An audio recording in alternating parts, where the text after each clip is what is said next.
প্ৰবল ইচ্ছাশক্তি আৰু জীৱন জীনাৰ সপোন বান্ধি এগৰাকী কন্যা অৱতীৰ্ণ হৈছে জীৱন যুদ্ধত।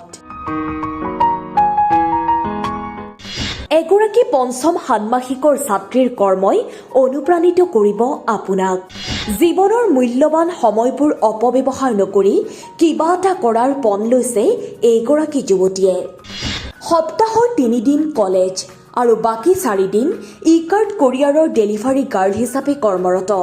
বয়সে মানুহক পূৰ্ণতা নিদিয়ে, মানুহক পূৰ্ণতা দিয়ে সময়, অভিজ্ঞতা আৰু পৰিস্থিতিয়ে। আইতাকে কোৱা এই কথাষাৰত বিশ্বাসী এইগৰাকী যুৱতী। শিৱসাগৰ জিলাৰ শিমলুগুৰি চোলাধৰা গাঁৱৰ কৃষ্ণ কোঁৱৰ আৰু ৰবি কোঁৱৰৰ কন্যা বেবী কোঁৱৰ।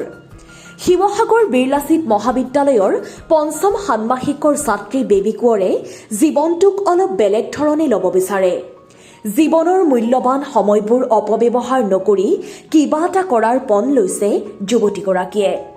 সপ্তাহৰ 3 দিন কলেজ আৰু বাকী 4 দিন শিৱসাগৰ জিলাৰ নাজিৰাত ই-কাৰ্ট কোৰিয়াৰৰ ডেলিভাৰী গাৰ্ল হিচাপে কাম কৰি উপাৰ্জনৰ বাট মুকলি কৰিছে ছাত্ৰীগৰাকীয়ে। পুৱা ঘৰৰ সকলো কাম কাজ সামৰি 6 বজাত নাজিৰাৰ ই-কাৰ্ট কাৰ্যালয়ত উপস্থিত হয় বেবী। দিনটো নিজ দায়িত্বত থকা ডেলিভাৰী সামগ্ৰীসমূহ বিতৰণ কৰি পুনৰ 4 বজাত নিজ গৃহত উপস্থিত হয়। ঘৰৰ কাম কাজ, বজাৰ সমাৰ আদি সকলো দায়িত্ব লোৱাৰ লগতে আইতাকৰ স্বাস্থ্যৰো যতন লয় বেবীয়ে।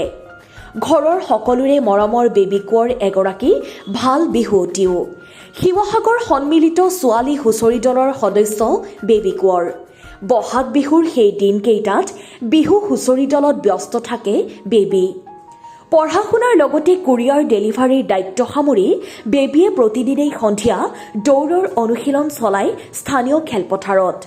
বেবীৰ এই আত্মবিশ্বাস আৰু অধ্যৱসায়ক আমি নিউজ 24 অসমৰ পৰিয়ালৰ তৰফৰ পৰাও আন্তৰিকতাৰে শলাগ লৈছো। নাজিৰাৰ পৰা দিলীপ হাজৰিকাৰ সহযোগত নিউজ ডেস্ক নিউজ 24।